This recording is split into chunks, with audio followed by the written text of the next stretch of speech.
किशननगर थाना अंतर्गत थोरियापड़ा ग्राम विलंबित राति एक चांचल्यकर चोरी घटना घटी। घर मालिक हुस्नारा बेगम घरे नथिबा बेले दुर्बृत्त माने यार सुजोग नैथिले।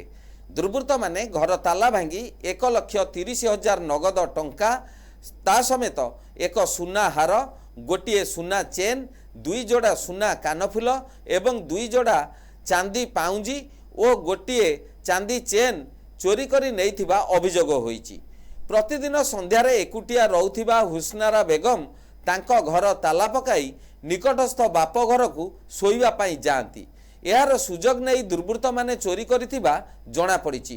किशननगर पुलिस घटनास्थल में पहुंची तदंत आरंभ करिची। गत मासक मध्यरे एही ग्रामरू यह द्वितीय बड़ धरणर चोरी घटना।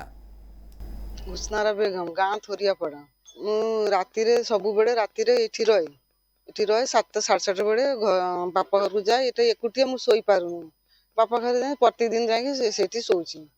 आ सकाळे उठिकी आसिक देखिली कि देखला पदारे कोल्प कटा ही पूरा कटा ही भीतर देखला सबू कोल्प कटा ही जाइए।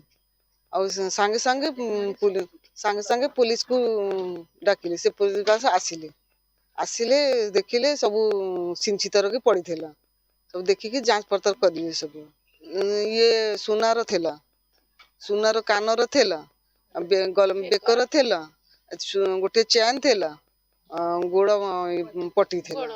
1,30,000 टंका थिला। लोन करी आनी थेली अंगनवाड़ी लोन करी आनी पायखाना करबा पड़ी से लोन करी आनी थेली। आर वर्ष पुआ बा करी आ तार गहना थिला से सब को नेकी चली गली। हाँ पुलिस पर भरोसा अच्छी। हाँ चोर को धरिए बोली पुलिस पर पूरा भरोसा अच्छी। मासे तड़े धरा मासे तड़े गोटे चोर चोरी होता से धरा पड़े ना। आइका कौन हो देखा जाऊ। अंचल में दिनकू दिन बढ़ुतिबा चोरी घटना जोगु लोके भयभीत अवस्था अछंती। पुलिस तुरंत चोर मानकु धरिबा पई लोकमाने दाबी करिसंती। कटकरू बसंत रथंक रिपोर्ट, NTV।